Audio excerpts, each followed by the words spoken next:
Hallelujah. Glory to God. Glory to Jesus. கிறிஸ்துவுக்குள் அன்பார்ந்த சகோதர சகோதரிகளே, பிதாவாகிய தேவனால் கர்த்தராகிய இயேசு கிறிஸ்துவினாலும் உங்கள் அனைவருக்கும் கிருபை இரக்கமும் சமாதானமும் உண்டாவதாக. ஹல்லேலூயா. கர்த்தருடைய பரிசுத்த நாமத்துக்கு ஸ்தோத்திரம். இன்றைய நாளிலும் நாம் சிந்திக்கும்படியாக தெரிந்து கொண்டதான வேத வசனம் அப்போஸ்தலனாகிய பவுல் பிலேமோனுக்கு எழுதின நிருபம் 11வது வசனம். அப்போஸ்தலனாகிய பவுல் பிலேமோனுக்கு எழுதின நிருபம் 1:11. முன்னே அவன் உமக்கு பிரயோஜனம் இல்லாதவன், இப்பொழுதோ உமக்கும் எனக்கும் பிரயோஜனம் உள்ளவன். முன்னே அவன் உமக்கு பிரயோஜனம் இல்லாதவன், இப்பொழுதோ உமக்கும் எனக்கும் பிரயோஜனம் உள்ளவன் என்று அப்போஸ்தலனாகிய பவுல் ஓனேசிமு என்கிறதான ஒரு சகோதரனை குறித்து சொல்லுகிறார். இந்த ஓனேசிமு என்கிறதான இந்த சகோதரன் அப்போஸ்தலனாகிய பவுலோடு கூட சிறைவாசம் இருந்தவர். அப்போஸ்தலனாகிய பவுல் அவர் சொல்லுகிறார், 10வது வசனத்திலே சொல்லுகிறார், கட்டப்பட்டிருக்கையில் நான் பெற்ற என் மகனாகிய ஓனேசிமுக்காக உம்மை மன்றாடுகிறேன் என்று பிலேமோனை பார்த்து பிலேமோனுக்காக இந்த நிருபத்தை எழுதுகிறார். ஓனேசிமுக்காக பிலேமோனுக்கு இந்த நிருபத்தை எழுதுகிறார். பிலேமோன் யார் என்று சொன்னால், ஒரு நல்ல ஒரு வசதி படைத்த ஒரு சகோதரர். அப்போஸ்தலனாகிய பவுல் மூலமாக ரட்சிப்புக்குள்ளாக கடந்து வந்து அவர் தமது வீட்டையே ஜெப வீடாக ஊழியத்திற்கு அப்படியாக அர்ப்பணித்த அந்த பிலேமோனை குறித்து நாம் பார்ப்பதை விட ஓனேசிமு யார்? ஓனேசிமு என்பவர் பிலேமோனுடைய வீட்டிலே வேலைக்காரர். இன்னும் சொல்ல போனால் அடிமை. அந்த காலத்திலே அடிமைகளை விலைக்கு வாங்கி நம்முடைய வீட்டிலே வேலைக்கு வைத்துக் கொள்வார்கள். இந்த ஓனேசிமு அப்படிப்பட்ட ஒரு அடிமை. அந்த ஓனேசிமு இப்பொழுது அப்போஸ்தலனாகிய பவுல் எந்த சிறைச்சாலையிலே இருக்கிறாரோ அதே சிறைச்சாலையிலே கைதியாக வந்து சேர்ந்திருக்கிறார். அதற்கு காரணம் என்ன என்று சொல்லி நாம் பார்க்கும் பொழுது, அவர் பிலேமோனுடைய வீட்டை விட்டு ஓடி வந்து விட்டார். என்ன தவறு செய்தார் என்பது தெரியவில்லை. ஒருவேளை திருடி இருந்திருக்கலாம், ஏதோ ஒன்று. அவர் அந்த இடத்திலிருந்து அவர் என்ன செய்துவிட்டார், ஓடி வந்த அந்த பிலேமோன். அந்த காலத்திலே அடிமைகள் அவருடைய எஜமானுடைய வீட்டை விட்டு ஓடிவிட்டால் அவர்களை பிடித்து சிறைச்சாலையை போட்டு விடுவார். அப்படித்தான் இந்த ஓனேசிமு சிறைச்சாலையிலே போடப்பட்டிருக்கிறார். அவன் இப்பொழுது அவனுடைய எஜமானுக்கு பிரயோஜனம் இல்லாதவன். ஆனால் அப்போஸ்தலனாகிய பவுல் இங்கு ஓனேசிமுவை குறித்து சொல்லப்படுவதற்கு முன்பதாக அந்த ஓனேசிமுவை கர்த்தர் தனக்கு கொடுத்த அந்த ஊழியத்திலே எங்கு இருந்தாலும், எந்த சூழ்நிலையில் இருந்தாலும், எப்படிப்பட்ட கட்டுகளோடு கூட அப்போஸ்தலனாகிய பவுல் இருந்தாலும் அவர் தமது ஊழியத்தை, கர்த்தர் தனக்கு கொடுத்த ஊழியத்தை அவர் செய்து கொண்டே இருப்பார். அது சுவிசேஷமாகிய அந்த ஊழியம்.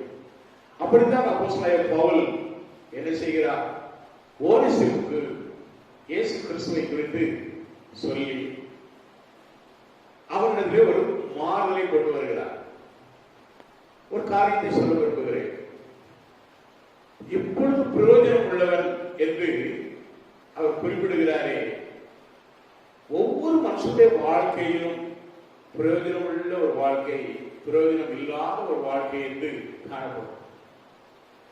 பிரயோஜனம் உள்ள ஒரு வாழ்க்கைக்கு அவன் கடந்து வர வேண்டுமானால் அவர் கர்த்தராகிய இயேசு கிறிஸ்துவை விசுவாசிக்க வேண்டும், மனம் திரும்ப வேண்டும், கிறிஸ்துவை தன் சொந்த இரட்சகராக ஏற்றுக்கொள்ள வேண்டும்.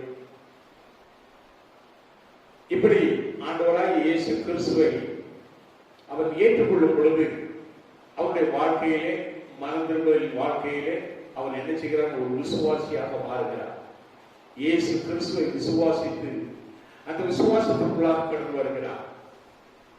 எப்படி அப்போஸ்தலனாகிய பவுல் பிலேமோனை சுவிசேஷத்தினாலே பெற்றெடுத்தாரோ, அதே போல இப்பொழுது கட்டுகளோடு இருக்கிறதான பவுல் தான் சிறையிருவிலே கட்டுகளோடு இருக்கிறார். அதே கட்டுகளோடு கூட இந்த வாலிபனாகிய இந்த ஓனேசிமும் இருக்கிறார். ரெண்டு பேருக்கும் வித்தியாசம் உண்டு. அப்போஸ்தலனாகிய பவுல் அவர் கட்டப்பட்டது, அவர் சிறைச்சாலையில் கட்டப்பட்டது, அவர் சுவிசேஷத்தை சொன்னதினாலே அவர் கட்டப்பட்டிருக்கிறார். ஆனால் ஓனேசிமோ அப்படி இல்லை. அவன் தன் எஜமான இடத்திலே குற்றம் செய்து வீட்டை விட்டு ஓடி வந்தவன். அதுபடினாலே அவன் அந்த குற்றத்திற்காக கண்டிக்கப்பட்டவனாக சிறைச்சாலையில் இருக்கிறார். அப்போஸ்தலனாகிய பவுல் இந்த ஓனேசிமுடைய வாழ்க்கையிலே சுவிசேஷத்தோடு அவர் என்ன செய்கிறார்? கர்ப்ப வேதனைப்பட்டு அவனை பெற்றெடுக்கிறார். எப்படி பெற்றெடுக்கிறார்? சுவிசேஷத்தினாலே அவனை மறுபிறவி அடைய செய்கிறார். அவனுடைய வாழ்க்கையை மாற்றுகிறார், அவனுடைய ஜீவியத்தை மாற்றுகிறார். அவனுடைய வாழ்க்கையை இயேசு கிறிஸ்துவை விசுவாசத்திற்குள்ளாக கொண்டு வருகிறார்.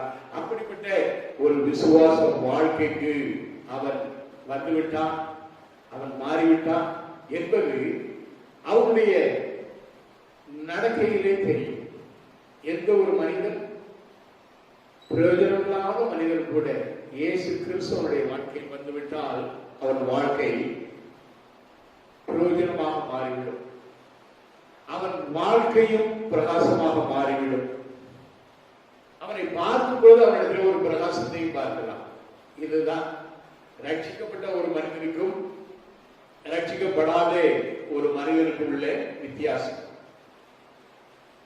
அப்போஸ்தலனாகிய பவுல் இந்த ஓனேசிமுவை குறித்து பிலேமோனுக்கு ஒரு லெட்டர் எழுதுகிறார்.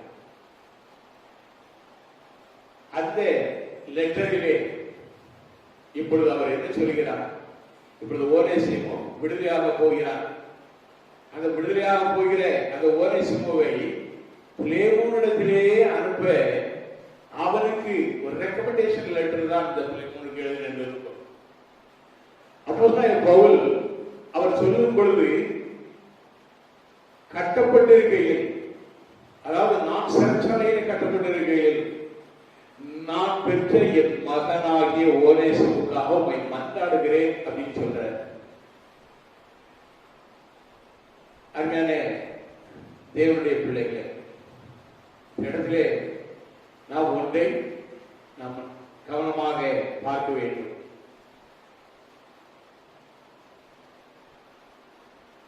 அவனை குறித்து அவர் எழுதின அந்த நிருபத்திலே சொல்கிறார்,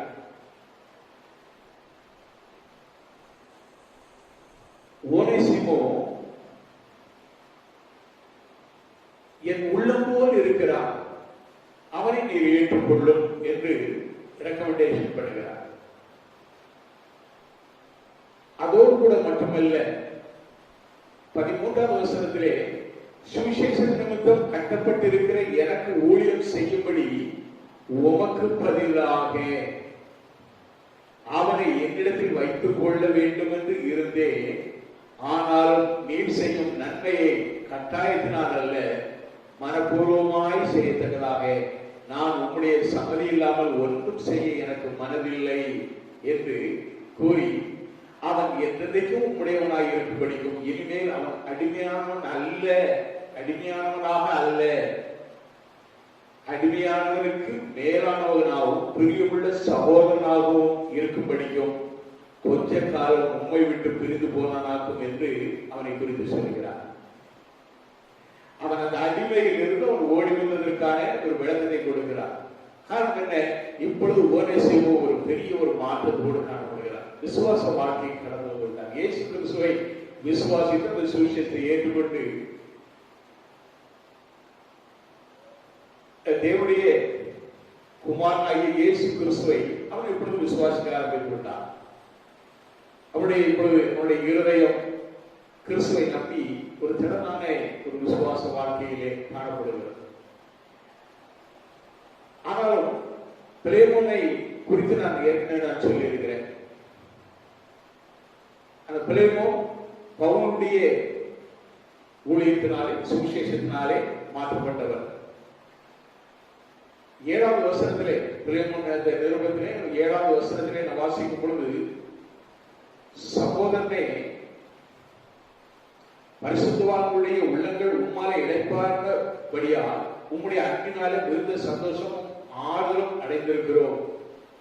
ஆகையால் பவுலாகிய நான் முதிர் வயதுள்ளவனாகவும் இயேசு கிறிஸ்து நிமித்தம் இப்பொழுது கட்டப்பட்டவனாகவும் இருக்கிறபடியால் நீர் செய்யத்தக்கதை உமக்கு கட்டளையிடும்படிக்கு கிறிஸ்துவுக்குள் நான் துணியத்தக்கவனாய் இருந்தாலும், என்றால் இவர் மூலமாக சுவிசேஷத்தை ஏற்றுக்கொண்டு இவருடைய அந்த ரட்சிப்பின் சுவிசேஷத்தினால மனம் மாறியவர் தான் இந்த பிலேமோன்.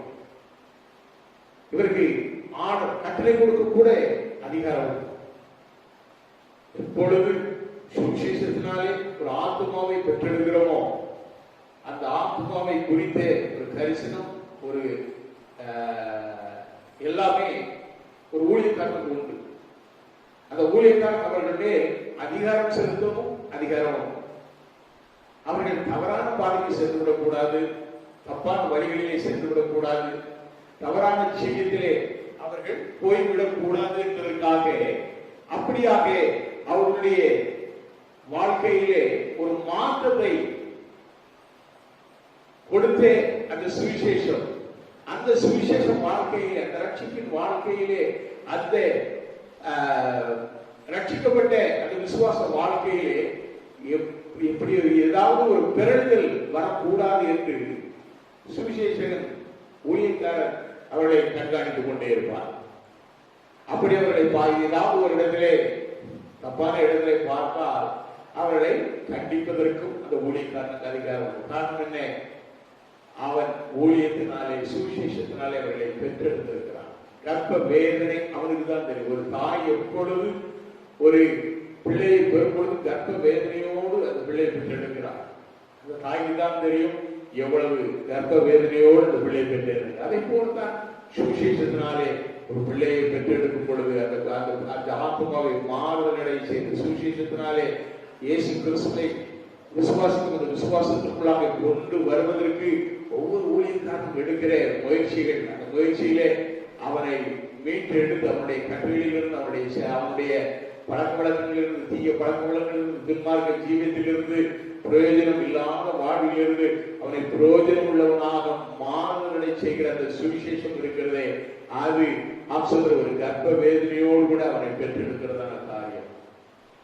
அவன் தவறான பாதைக்கு சென்றால் அந்த கர்ப்ப வேதனை என்ன செய்யும்? அந்த ஊழியக்காரனுக்கு வரும். அதைத்தான் அப்போஸ்தலன் பவுல் சொல்லுகிறார். என்ன சொல்லுகிறார்? ஆப்சோதரன் கட்டப்பட்டிருக்கையில் நான் பெற்ற என் மகனாகிய ஓனேசிமுக்காக மன்றாடுகிறேன் அப்படின்னு சொல்லுகிறார். அதுக்கு முந்தைய வசனத்திலே 1வது வசனத்திலே நீர் செய்யத்தக்கதை உமக்கு கட்டளையிடும்படிக்கு கிறிஸ்துவுக்குள் நான் துணிய தக்கவனாக இருந்தாலும் அப்படி செய்யாமல் அன்பின் நிமித்தம் மன்றாடுகிறேன். அதுதான் கிறிஸ்துவின் அன்பு. அவரை கொண்டு ஒரு காரியம் நடக்க வேண்டும்.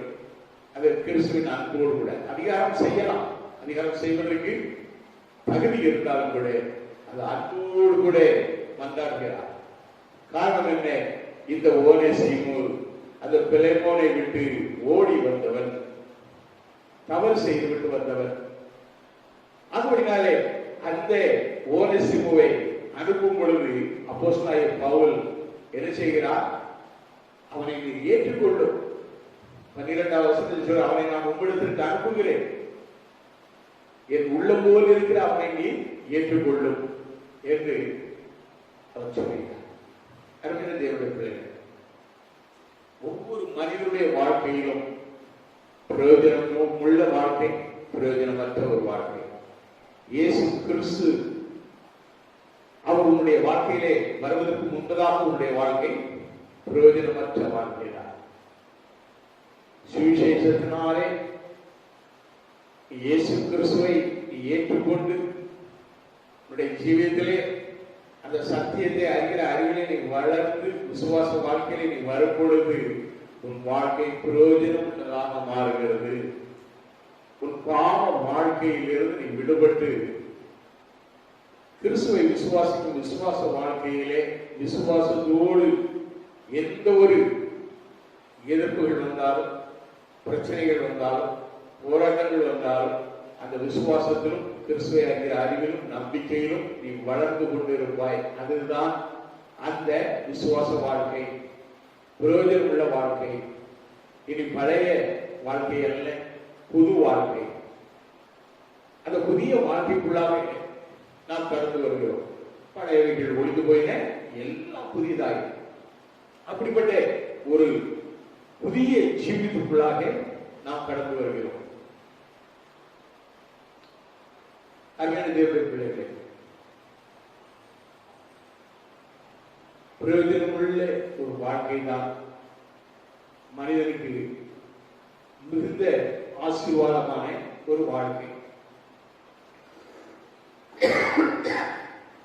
ஆண்டவராய் இயேசு கிறிஸ்து அவர் சொன்னார், சீஷர்களை பார்த்து சொன்னார், நான் போவது நலமாயிருக்கும், நான் போனால் உங்களுக்கு தேற்றவாளனாகிய பரிசுத்த ஆவியானவர் வருவார், அது உங்களுக்கு பிரயோஜனமாக இருக்கும் என்று லூக்கா 17:10 சொல்கிறார். பிரயோஜனம் உள்ள ஒரு காரியத்தை ஆண்டவர் தம்முடைய சீஷரிடம் சொல்கிறார். அவர் தம்முடைய மரணத்தையும் உயிர்த்தெழுதலையும் அவர் பரலோகத்துக்கு சென்று பரிசுத்த ஆவியானவர் உங்களுக்கு கிடைப்பார் என்பதை குறித்து அந்த லூக்கா 17:10 நாம் வாசிக்கிறோம். அப்படியானால் ஆண்டவராகிய இயேசு கிறிஸ்து அவர் நமக்காக மரித்து உயிர்த்தெழுந்து பரலோகம் செல்வது அது பிரயோஜனம் உள்ளது என்று அவர் சொல்கிறார். ஆண்டவராகிய இயேசு கிறிஸ்து நமக்காக மரித்து நமக்காக ரத்தம் சிந்தவிட்டார். அந்த ரத்தம் நமக்காக சிந்தப்பட்டதனால்தான் நம்முடைய பாவங்கள் எல்லாம் கழுவப்படுகிறது. அந்த ரத்தம் சிந்தவில்லை என்று சொன்னால் அவருடைய மரணத்திலே ஒரு பிரயோஜனம் இல்லை. ஒரு சாதாரணமாக மரித்திருந்தால் ஒரு பிரயோஜனம் இல்லை. ஆனால் இயேசு கிறிஸ்து நமக்காக மரித்தார்.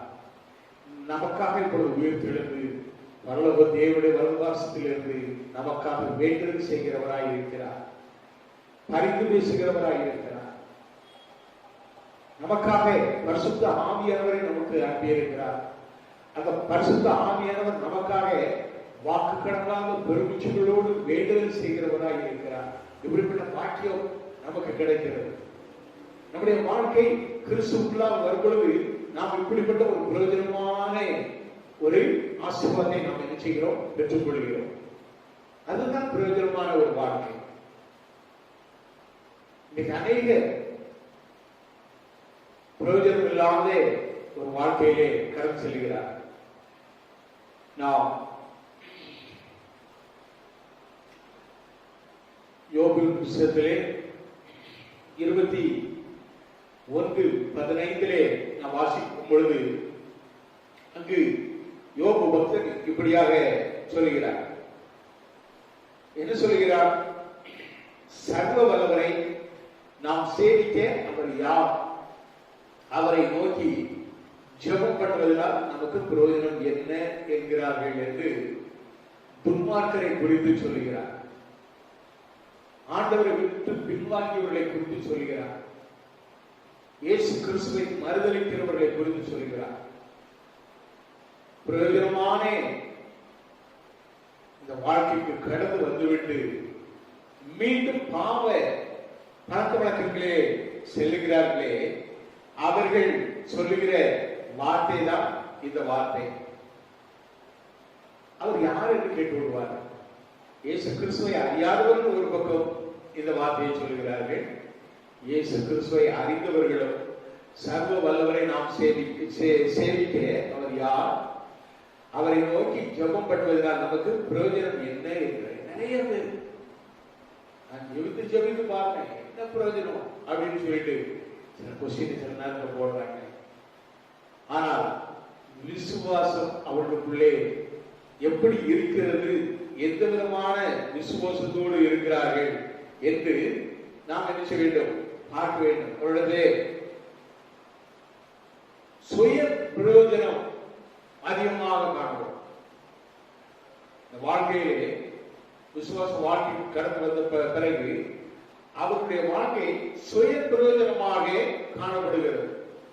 சுய பிரயோஜனம் இருக்கிறதுனாலே அவர்கள் என்ன செய்வார்கள், தங்களை தாங்களே என்ன செய்வார்கள், பேணிக் கொள்வார்கள், தங்களையே ஒரு பெருசாக நினைத்துக் கொள்வார்கள். அதனால்தான் அவர்களுக்கு பிரச்சனை வரும் பொழுது, போராட்டங்கள் வரும் பொழுது, ஏதாவது சோதனைகள் வரும் பொழுது அவர்கள் எனது கர்த்தரை நோக்கி அங்க என்ன ஜெபம் பண்ணி என்ன பிரயோஜனம் என்று கேட்கக்கூடிய அந்த வார்த்தைக்கு நேராக அவர்கள் என்ன செய்கிறார்கள், கடந்து செல்கிறார்கள்.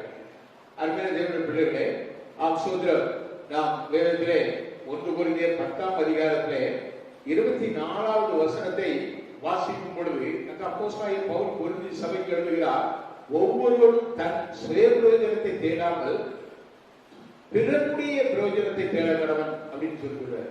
பிறனுடைய பிரயோஜனத்தை என்ன செய்யணுமா, தேடணும். நாம எப்படி இருக்கிறோம், நம்முடைய வாழ்க்கை எப்படி இருக்கிறது, நாம நம்மளுடைய பிரயோஜனத்தை மட்டும் நாம தேடிக்கிட்டு இருக்கோமா, நமக்கு உள்ளதை மட்டும் நாம தேடிக்கிட்டு இருக்கோமா? இல்லைன்னு சொன்னால் பிறருடைய பிரயோஜனத்தை நாம் சந்திக்கிறோம்.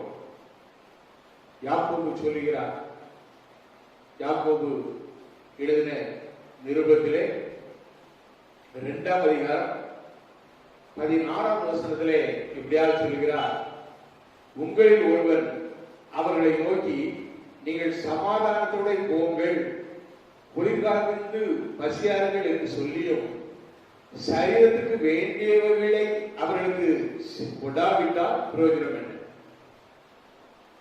உங்களை தேடி வராங்க, வந்தவர்களை நாம சும்மா விருதாவாக ஆசீர்வதித்து சமாதானத்தோடு போங்க அப்படின்னு சொல்லிட்டு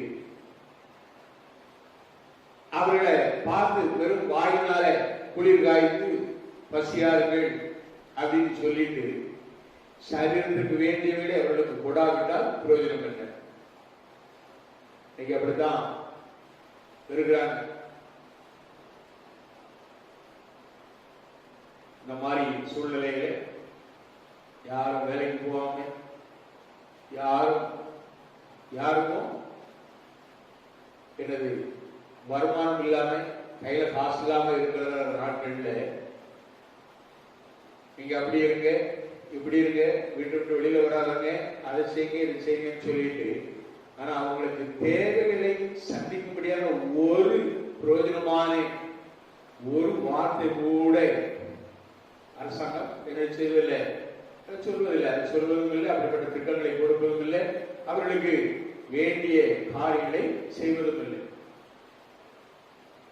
இதை குறித்து நாம் பார்ப்போம் என்று சொன்னால் வேதத்திலே ஒரு வசனம் உண்டு.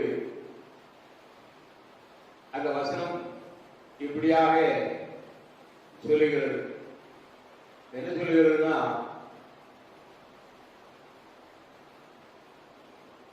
வெறுங்கையிலே முழங்கை போட்டு அளப்பது போல பேசுவது. பேசி பேசியே என்ன செய்வார்கள்? சமாளித்து விடுவார்கள். அந்த பேச்சு என்ன செய்யும்? தரித்திரத்தை கொண்டு வரும் அப்படின்னு சொல்லிட்டு வேதம் சொல்லுகிறது. அந்த வசனத்தை நம்ம வாசம் சொன்னா, நீதிமொழிகள் 14:23 அந்த வசனம் சொல்லுகிறது, சகல பிரயாசத்தினாலும் பிரயோஜனம் உண்டு, உதடுகளின் பேச்சோ வறுமை மாத்திரம் தரும் என்று சொல்லப்படுகிறது. சகல பிரயாசத்தினாலும் பிரயோஜனம். பிரயாசப்படும். என்ன செய்யணும்? பிரயாசப்படும். பிரயாசப்பட்டா அதுக்கு பிரயோஜனம் இருக்கும். அப்படி இல்லாம சும்மா வாயிட்ட அது இதுன்னு சொல்லிட்டே இருந்தா ஒரு பிரயோஜனமும் இருக்காது. அருமையான தேவனுடைய பிள்ளைகளே, இங்கு யாக்கோபு தன்னுடைய நிருபத்திலே சொன்னபடி குளிர்காய்ந்து பசியாயிருங்கள் அப்படின்னு சொல்லிட்டு சரீரத்துக்கு வேண்டியவர்களை அவர்களுக்கு கூடாவிட்டால் பிரயோஜனம் என்ன அப்படின்னு சொல்றாரு. அப்படின்னு சொல்லிட்டு அடுத்த வசனத்துல சொல்றாரு, அப்படியே விசுவாசமும் கிரியைகள் இல்லாத இருந்தால் தண்ணீர் தானே செத்தமாய் இருக்கும். விசுவாச வாழ்க்கையிலே நாம் பிரயோஜனம் உள்ள ஒரு வாழ்க்கை வாழ வேண்டும்னா நம்முடைய விசுவாச வாழ்க்கை அது செயலோடு கூட கிரியைகளோடு கூட காணப்பட வேண்டும். நாம் நன்மை செய்ய வேண்டும், மற்றவர்களுக்கு உதவி செய்ய வேண்டும், நம்மளால் முடிந்த காரியத்தை நாம் செய்து கொண்டே இருக்க வேண்டும். அதுதான் விசுவாச வாழ்க்கை. அப்போஸ்தலன் பவுல் சிறைக்குள்ளே கிடந்தாரே, சிறைக்குள்ளே கிடந்துட்டு ஐயோ நான் இயேசு கிறிஸ்துவை குறித்து சொன்னேன், அந்த சுவிசேஷத்தினால என்ன பிடிச்சி சிறைக்குள்ள போட்டாங்களே அப்படின்னு சொல்லிட்டு ஒரு குழம்பிக்கிட்டு இருக்கல. முன்னொரு முறை அப்போஸ்தலன் பவுல அப்படிதான் சிறைக்குள்ள போட்டாங்க. நடு ராத்திரியில பவுலும் சீலாவும் எழுப்பி ஆண்டவரை துதித்து ஆராதிக்கிறாங்க. சிறைச்சாலை கதவுகள் எல்லாம் அசைந்து திறந்து அப்படியே அவர்களுடைய கட்டுகள் விலங்குகள் எல்லாம் கலட்டு விடுது. ஆனாலும் அவர்கள் ஓடவில்லை. ஓடாமல் அவர்கள் அங்கு இருக்கிறார்கள். காரணம் என்ன? தேவன் கொடுத்த ஒரு சந்தர்ப்பம். ஓடிவிடுவதற்கு அல்ல.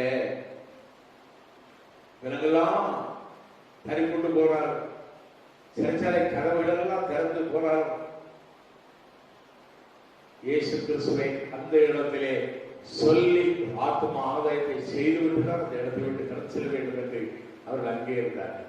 அதனால்தான் சிறைச்சாலை சூப்பரண்டு அவருடைய மனைவி பிள்ளைகள் இல்லாத ராத்திரியிலே அவருடைய சுவிசேஷத்தை கேட்டு மனம் திரும்பி ஞானஸ்தானம் பெற்று அந்த கிறிஸ்துவ விசுவாச வாழ்க்கையிலே கடந்து வருகிறார்கள். தேவனுடைய பிள்ளைகளை அதே போலதான் இப்பொழுதும் கட்டப்பட்டிருக்கையிலே என்ன செய்கிறார்? சுவிசேஷத்தை சொல்கிறார். புலம்பிக் கொண்டிருக்கவில்லை.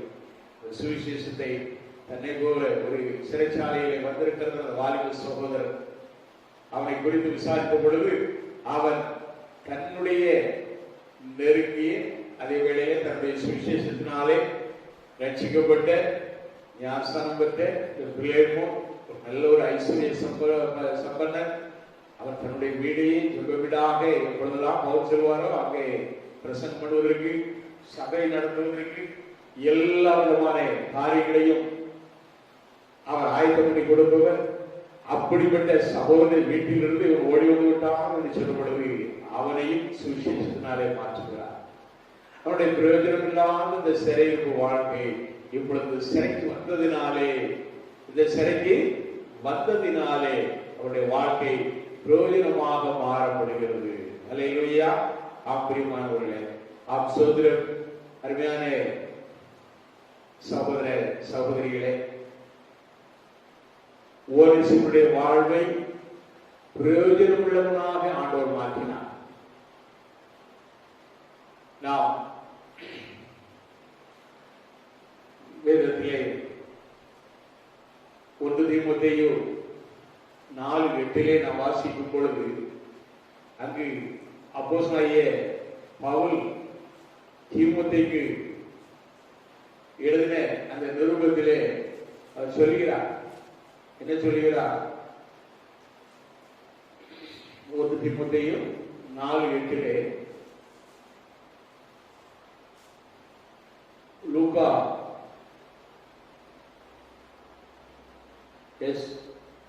4:8 சொல்லும் பொழுது, சரீர முயற்சி அற்ப பிரயோஜனமாக உள்ளது, தேவ பக்தியானது இந்த ஜீவனுக்கும் இதற்கு பின்வரும் ஜீவனுக்கும் வாக்குத்தத்தம் உள்ளதாகையால் எல்லாவற்றிலும் பிரயோஜனம் உள்ளது அப்படின்னு சொல்றார். எது பிரயோஜனம் உள்ளது? சரீர முயற்சி என்னதில்லை, அது பிரயோஜனம் இல்லை, அது அற்ப பிரயோஜனம் உள்ளது. சரீரத்தை பேண வேண்டும், சரீரத்தை பாதுகாத்துக் கொள்ள வேண்டும், ஆனால் அது அற்ப பிரயோஜனம் உள்ளது. ஆனால் தேவ பக்தியானது, தேவ பக்தியானது அது எப்படி காணப்படுகிறதா? தேவ பக்தி அது மிகுந்த ஆசீர்வாதம். இந்த ஜீவனுக்கு, இந்த உலகத்திலே வாழுகிறதான ஜீவனுக்கு, இந்த உலகத்தில் வாழுகிற வாழ்க்கைக்கு அந்த தேவ பக்தி மிகுந்த ஆசீர்வாதம். அதோடு மட்டுமல்ல, இதற்கு பின்பு அதுதான் சொல்கிறது, இதற்கு பின்வரும் ஜீவனுக்கும் வாக்குத்தத்தம் உள்ளதாகையால் எல்லாவற்றிலும் பிரயோஜனம் உள்ளது. அப்ப தேவ பக்தியோடு கூட நாம் ஆண்டவரை, நாம் விசுவாசத்தோடு நாம் ஆண்டவருக்கு ஆராதனை செய்து பக்தியோடு அவரை தொழுது கொள்ளும் பொழுது ஆண்டவர் என்ன செய்கிறார்? நமக்கு ஆசீர்வாதத்தை, இவ்வுலக ஆசீர்வாதத்தை தருகிறார். இவ்வுலகத்திலும் நமக்கு சமாதானத்தை தருகிறார், இவ்வுலகத்திலேயும் நமக்கு சந்தோஷத்தை தருகிறார். அதோடு கூட மாத்திரமல்ல, அவர் நமக்கு மறுவுலகத்திலே அந்த பரலோக வாழ்க்கை நமக்கு இருக்கிறது. மறு வாழ்க்கை, நித்திய ஜீவனின் வாழ்க்கை, நித்தியமாக நாம் அவரோடு கூட வாசம் செய்கிற ஒரு வாழ்க்கை. அப்படிப்பட்ட ஒரு ஆசீர்வாதத்தை ஆண்டவர் நமக்கு என்ன செய்கிறார்? தருகிறார். அருமையான தேவனுடைய பிள்ளைகளே, நாம் நம்முடைய சரீரத்தை மாத்திரம் நாம் பேணுவது அற்ப பிரயோஜனம். ஏதாவது நாட்கள்ல நமக்கு எனக்கு அது வேணும் இது வேணும் என்று சொல்லி சுய பிரயோஜனத்தை தேடுகிறார்கள். அப்போ பவுல் சொல்றார், தன்னை குறித்து சொல்றார், 1 Corinthians 10:32 சொல்றாரு, நான் என் சுய பிரயோஜனத்தை தேடாமல் அநேகருடைய பிரயோஜனத்தை தேடி அவர்கள் ரட்சிக்கப்படும்படிக்கு எவ்விதத்திலும் எல்லாருக்கும் பிரியமாய் நடக்கிறேன் சொல்றாரு. அல்லேலூயா. அருமையான தேவனுடைய பிள்ளைகளை, இந்த வார்த்தை வசனத்தை வாசித்து யோசிப்பார். நம்முடைய வாழ்க்கை, நம்முடைய ஜீவிதம் எப்படி இருக்க வேண்டும்? மற்றவர்களை மாற்றக்கூடியதா, தேவ பக்தியோடு விசுவாசத்தோடு நம்முடைய சாட்சி மற்றவர்களை மாற்றக்கூடியதாக காணப்பட வேண்டும். அப்படி நாம் வாழும் பொழுது கர்த்தர் நம்மை என்ன செய்கிறார்? ஆசீர்வதிக்கிறார். அருமையான தேவனுடைய பிள்ளைகளை, நாம் பிரயோஜனம் உள்ளவர்களாய் காணப்படுகிறோம். ஓனேசிமுக்கு அப்போஸ்தலனாகிய பவுல் ஒரு ரெக்கமெண்டேஷன் கொடுக்கிறார். முன்னே அவன் பிரயோஜனம் இல்லாத, முன்னே அவன் பிரயோஜனம் இல்லாத, இப்பொழுதோ உமக்கும் எனக்கும் பிரயோஜனம் உள்ளது. ஆண்டவரை பரிசுத்த ஆவியானவர் நம்மை குறித்து ரெக்கமெண்ட் பண்ணணும். யாருக்கு? பிதாவாகிய தேவனிடத்தில் கொண்டு போய் சொல்லணும், இயேசுவின் நாமத்தினாலே முன்னாலே பிரயோஜனம் இல்லாதவன். இயேசு சொல்லணும், ஆண்டவருடைய வருவாசல் இருக்கிறத இயேசு சொல்லணும், முன்னால அவன் பிரயோஜனம் இல்லாதவன், இப்பொழுது உமக்கும் எனக்கும் பிரயோஜனம் உள்ளவன் என்று ஆண்டவர் நம்மை குறித்து சொல்லணும். இதை போட்ட பரிசுத்த ஆவியானவர் என்ன செய்யணும்? அதை எடுத்து வந்து நமக்கு தெரிவிக்கணும். இப்படிப்பட்ட ஒரு அருமையான ஒரு சர்டிபிகேட் நமக்கு கிடைக்கணும். அப்போஸ்தலனாகிய பவுல் சொல்றாரு, 2 தீமோத்தேயு 4:11 அவர் சொல்றாரு, 2 தீமோத்தேயு 4:11 சொல்றாரு, லூக்கா மாத்திரம் என்னோட கூட இருக்கிறார், மார்க்குவை உன்னோட கூட்டிக் கொண்டு வா, ஊழியத்தில் அவன் எனக்கு பிரயோஜனம் உள்ளவர். ஊழியத்தில் பிரயோஜனம் உள்ளவன். நம்ம வெறும் சபைக்கு அப்படி வந்துட்டு போகிற ஒரு கூட்டமாக இருக்கக்கூடாது. ஆலயத்திற்கு ஏதோ ஒரு கடமைக்காக வந்தோம், சண்டையான போய் விடணும். நிறைய பேர் பாஸ்டர் திட்டுவாருங்கிறதுக்காகவே வரும். பாஸ்டர் திட்டுவார், அவர் போகலன்னா திட்டுவார் என்று சொல்லி அவர்களே பாஸ்டர் குறித்து அப்படிப்பட்ட ஒரு எண்ணம். ஆனால் கர்த்தர் உன்னை பார்த்து வேதனைப்படுவார், உன் வாழ்க்கையை குறித்து வேதனைப்படுவார். நீ ஆண்டவரை குறித்து நீ வேதனைப்படும்படியாக நீ நடக்கக்கூடாது, நீ அப்படி நடக்கக்கூடாது. சரியான வேளையிலே ஆலயத்திற்கு கடந்து வந்து அவரை ஆராதிக்க வேண்டும்.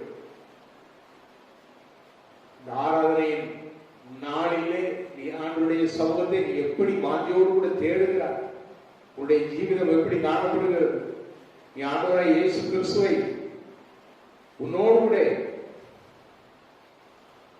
வைத்துக் கொண்டிருக்கிறாயா, உன்னோடு கூட வாசம் செய்யும்படியாக ஒன்றிலே அவர் காணப்படுகிறார். இல்லை என்றால் எப்பொழுதும் அந்த வசனம் சொல்வது போல இதோ வாசல்படி இருந்து கதவை தட்டுகிறேன், ஒருவர் என்னோடு கூட இருந்து போஜனம் செய்தார் நானும் அவனோடு கூட இருந்து போஜனம் பண்ணுவேன் என்று சொல்கிறார். அந்த வசனத்தின்படி எப்பவும் ஆண்டவர் எப்போ கதவை தட்டுறாரா, நான் சாப்பிடும்போது மந்தியா கூட சாப்பிட்றாரா, இதிலே இருக்கக்கூடாது, சாப்பாடுலே இருக்கக்கூடாது.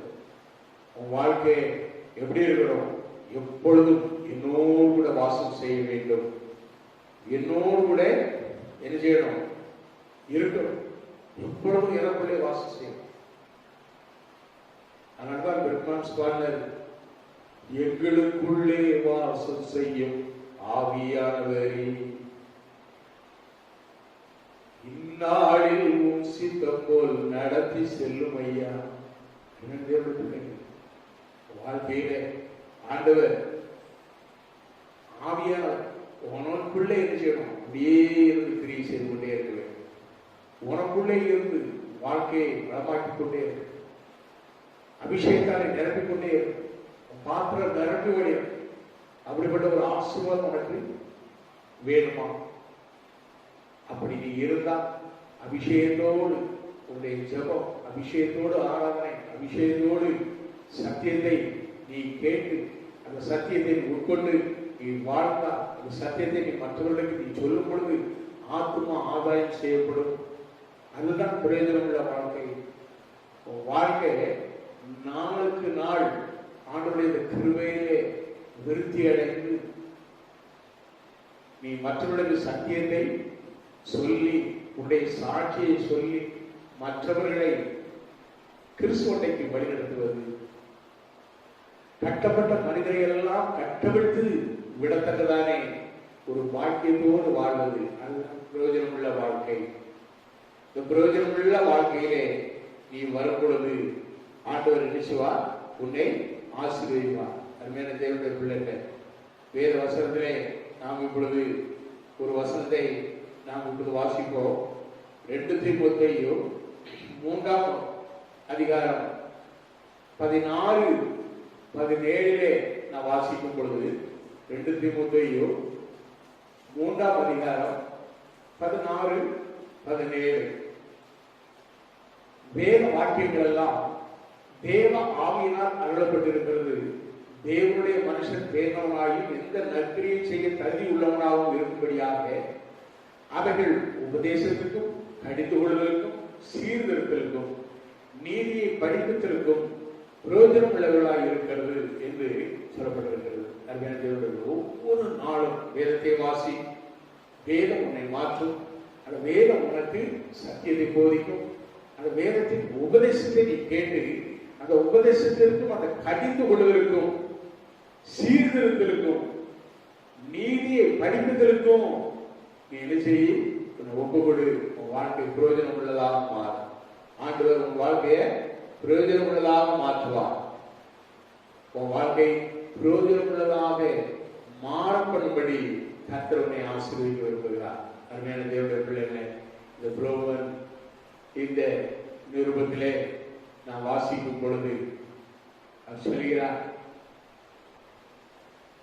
பிளேமனை குறித்து சொல்லுங்க. பிளேமனிடத்திலே உனசிப்பு குறித்து சொல்றார். ஆதலால் 17-18 வசனங்கள் சொல்கிறது, ஆதலால் நீர் என்னை உம்மோட ஐக்கியமானவன் என்று எண்ணினார் என்னை ஏற்றுக்கொள்வது போல அவனை ஏற்றுக்கொள்ளும். அவன் உமக்கு யாதொரு அநியாயம் செய்ததும் உம்மிடத்தில் கரப்பட்டதும் உண்டானால் அதை என் கணக்கிலே வைத்துக் கொள்ளும் என்று சொன்னவர்.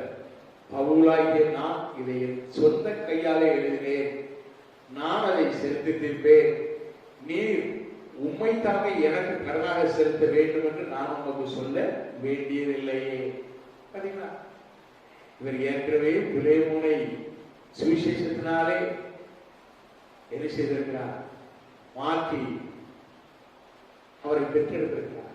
சுவிசேஷத்தினாலே பெற்றெடுத்த பிலேமோன் அதே பிலேமோனிடத்திலிருந்து ஓடி வந்த சிறைச்சாலையிலே இப்பொழுது அடைபட்டிருக்கிற இந்த ஓனேசிமும் இப்பொழுது விடுதலையாகி அதே பிலேமோனிடத்திலே அனுப்பும் பொழுது பவுல் அந்த பிலேமோனுக்கு ரெக்கமெண்டேஷன் பண்ணுகிறார். முன்னே அவன் நமக்கு பிரயோஜனம் இல்லாத தேவனுடைய பிள்ளைகளே, அநேகருடைய வாழ்க்கையிலே இப்படி நாம் காணப்படுகிறோம். ஒரு பிரயோஜனம் இருக்கும், ஒரு பிரயோஜனம் கிடையாது, இவனால ஒரு பிரயோஜனம் கிடையாது. இவனால வாழ்க்கையே ஒன்றுக்கு ஆகிற வாழ்க்கை, பிரயோஜனம் இல்லாத வாழ்க்கை. அதனால சோதனை குடும்பங்களே, யாராவது இப்படிப்பட்ட இந்த வார்த்தைக்கு சொந்தக்காரராக இருக்காங்க, அவங்க பிரயோஜனம் இல்லாதவர்கள் என்று அவனை தள்ளிவிடாதபடி கிறிஸ்துவை குறித்து, சுவிசேஷத்தை குறித்து, இயேசு கிறிஸ்துடைய ஆசோத்திரம் அந்த பாவ மன்னிப்பை குறித்தும் ரத்தத்தை குறித்தும் விடுதலை குறித்தும் நீ கூறி அவனை மாற்றினால் அவன் பிரயோஜனம் உள்ளவனாக மாறுவான்.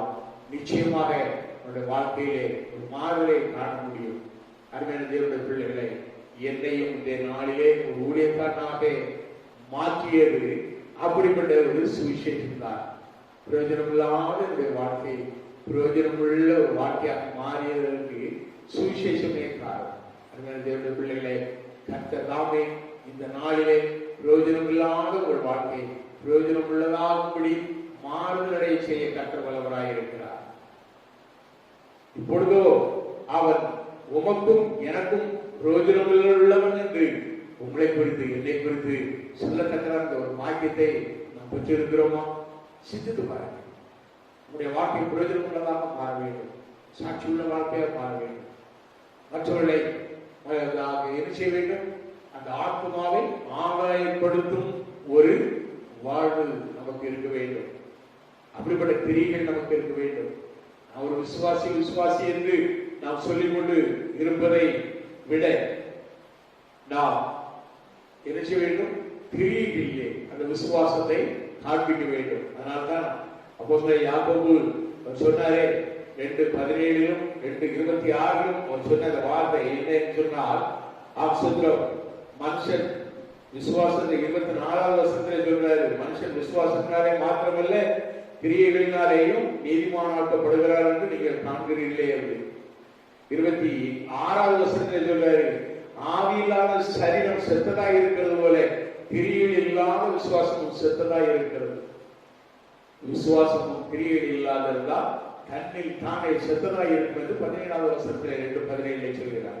தேவனுடைய பிள்ளைகளே, நம்முடைய வாழ்க்கை எப்படி காணப்படுகிறது? கிரியைகளோடு காணப்படுகிறது.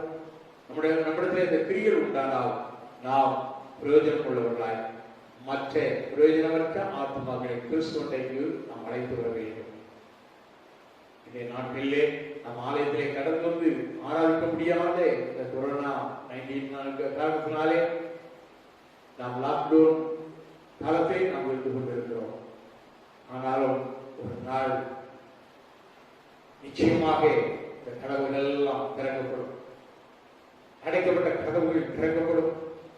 ஆலயத்திலே நாம் கடந்து வந்து கர்த்தரை ஆராதிக்க முடியாத ஒரு வாக்கியத்தை நாம் பெறுவோம். அப்படி நாம் அந்த வாக்கியத்திலே நாம் வரும்பொழுது வெறுங்கையோடு வராதபடி ஆத்துமாக்களை கர்த்தரண்டைக்கு கொண்டு வருவோமா? ஒரு பிரயோஜனமுள்ள வாழ்க்கை வாழுவோமா? நம்முடைய வாழ்க்கை மற்றவர்களை மாற்றும்படியான ஒரு சாட்சி உள்ள வாழ்க்கை வாழுவோமா?